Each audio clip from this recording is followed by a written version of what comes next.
folks, and welcome to the Horror Corner.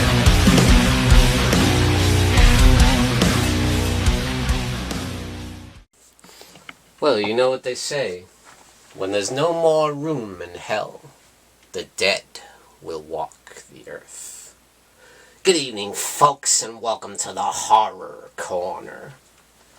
I'm your host, Sean Patrick Gershon, and this week we are ranking George A. Romero's Dead series, or Living Dead series, if you will. And we are ranking them from the worst to the best. And no, I am not including any of the remakes, or sequels to the remakes, or spin-offs to the remake, or sequels to the original. Just the straight-up George A. Romero directed films. So with that being said, in that number 6 is going to be Survival of the Dead, which is the final film from George A. Romero before he died. There's been talk about there may be one release somewhere down the line called Twilight of the Dead, which I guess he wrote before he died. So who knows? It could see the light of day, maybe it won't, who knows. But this is the last official film that he directed. And I do enjoy some aspects of this film. What I really don't like is the guy who plays the lead, the military dude. Yeah, he has no business being the lead in any film, never mind George Romero's Dead series.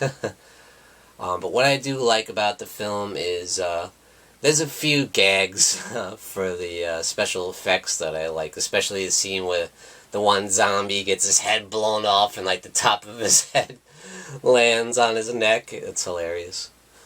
But I like the idea of the warring families, the feuding families on the island, and it shows that, you know, the real threat are the human beings, and the zombies are just kind of in the background. They're always a threat, but they're just kind of there, you know. The real problem is between the human beings, which is something that I always found similar to the Walking Dead series, which is funny because George Romero infamously did not like the Walking Dead series. And in that number 5 is going to be Land of the Dead, which was George Romero's kind of big comeback to the franchise, you know, after he hadn't done a movie since 1985 with Day of the Dead, and this was in the 2000s. So yeah, I had high hopes, high expectations, and I went to see the film in theaters, and I was very disappointed, you know. I was expecting and hoping for something with the quality of the original trilogy, you know, but I did watch the film recently, and I appreciate it a little bit more. It's definitely a well-made film, and it's certainly on a much bigger budget than George Romero ever had with these films. But the funny thing is, I think George Romero works better on a small budget, because, I don't know, I think this film kind of drags. I feel like it's too long, and I always end up dozing off every time I watch it, but there are things I enjoy about it. Definitely a good cast. You got John Leguizamo, you got Dennis Hopper, although I was hoping for a much more kind of over-the-top performance, like a Lieutenant Lefty Enright or a Blue Velvet type performance from Dennis Hopper, but he was pretty restrained here. I like the idea of the Dead Reckoning kind of tank machine that they used to take out all the zombies. It had some CGI gore and effects in here, which I didn't care for. I like the whole idea of the big sky tower, you know, where all the rich people live, that Dennis Hopper runs, you know. And on the outsides of the gated community, you have, like, the homeless people, you know. And then, of course, outside the gated community are, like, just the survivors trying to live amongst the zombies, you know. I thought that was interesting. And you got Asia Argento in there. So, not bad, but not what I was hoping for. Not what I was expecting, you know. Next up is Diary of the Dead, which you guys might be shocked to see that I put at number 4 over Land of the Dead. But yeah, I did enjoy this film. It's definitely George Romero kind of ripping off the whole found footage style film, which was very popular at that time. But I think it works for the zombie film. I like what he did here. I like the camera work. I like the direction of George Romero. And it's got some really cool zombie action, some nasty gore, Yeah, it's not bad. It's not particularly original, but it's entertaining. I find it more entertaining than Land of the Dead, honestly.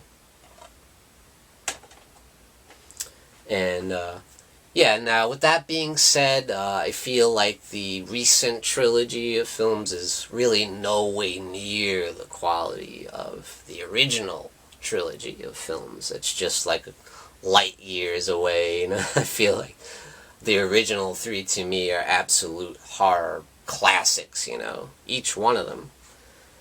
And in that number 3 is going to be Day of the Dead from 1985.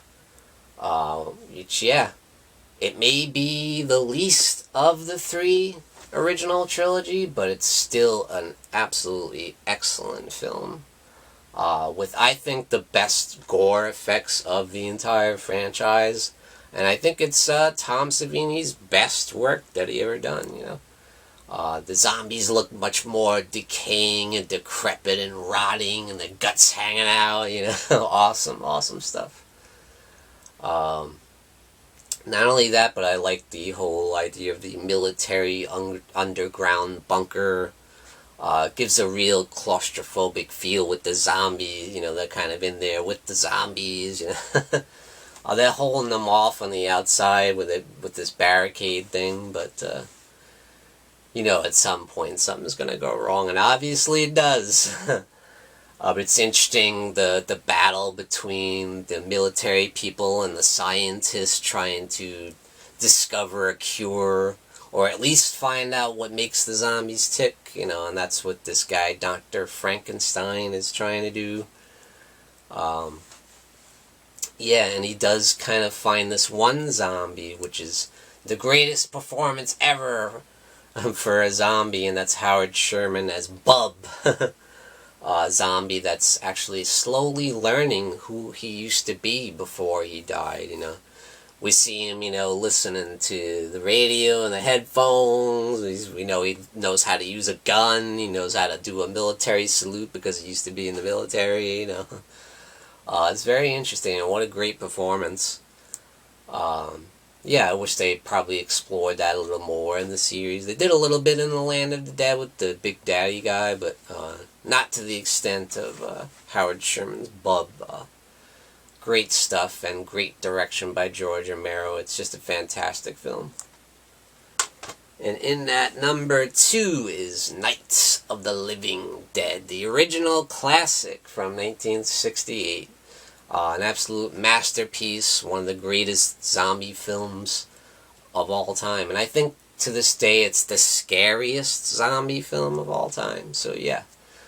This is the birth of the modern zombie, the flesh eater. Because before this, zombies in films were just like henchmen, just these mindless walking corpses that, did the bidding of some evil mastermind, like the original White Zombie movie with Bela Lugosi, or Plague of the Zombies from Hammer. But yeah, this has such a great, once again, that claustrophobic feeling of these people, locked inside this house trying to fight off the zombies, that are bashing in that house trying to get in, trying to smash through the glass and break down the door. It's scary, man. And excellent performances too. These people don't even feel like they're acting. I actually got to meet Judith O'Dea from the original Night of the Living Dead, who plays Barbara. They're coming to get you, Barbara. You gotta love that opening scene at the cemetery. It's so classic. Yeah, with Johnny and Barbara. That's so classic, man. I love it. Brilliant direction from George Romero. When I think classic horror, I think of Night of the Living Dead, and one of the things that I love the most about it is the score, that loud, bombastic score in your face the whole time, and it just like drives the film, and it's just amazing. I love the score.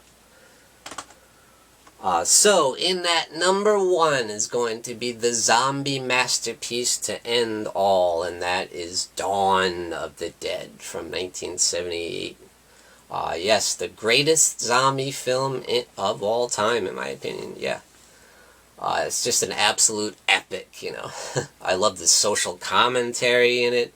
I love the gore and the zombie effects, you know.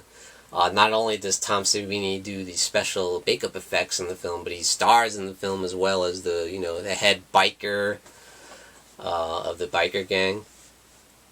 And yeah, great performances, great cast. Ken Foree, love it, you know, Galen Ross. Yeah, such a fantastic film. I love all the characters. I love the setting in the mall. And it's funny how the people in the mall, it's like, you know, they're trying to do what they used to do before they died, you know. This was an important place to them, hanging out at the mall, you know. All these people, zombies trying to hang out at the mall.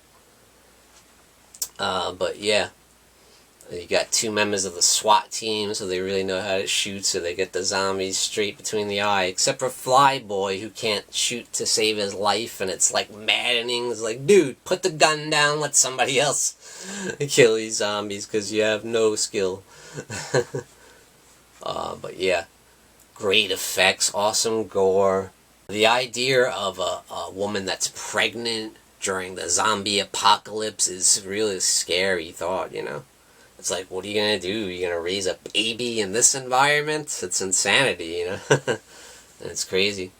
And it never forgets to look at the humor of it, too. You know, there's one point the zombies get pies thrown in their face by the bikers. And once again, the human element is more important than the actual zombies. The zombies are just there, you know, and they're always a threat, of course, because they gang up on you, you're all done. But, you know, they get comfortable in the mall once they kind of get things manageable and take out almost half the zombies in the place. That's when the biker guys break in and decide they're going to take over, and they're going to make it their territory, so they have a big war, you know, and it's crazy, you know. But yeah, in that number one is going to be the original Dawn of the Dead, an absolute classic, an absolute epic. It's just amazing. It's scary, it's funny, it's gory, it's just the best zombie film ever made, in my opinion. Alright guys, that's it for ranking George A. Romero's Dead series, and thank you for joining me, Sean Patrick Gershon, in the Horror Corner. Tune in and stay scared.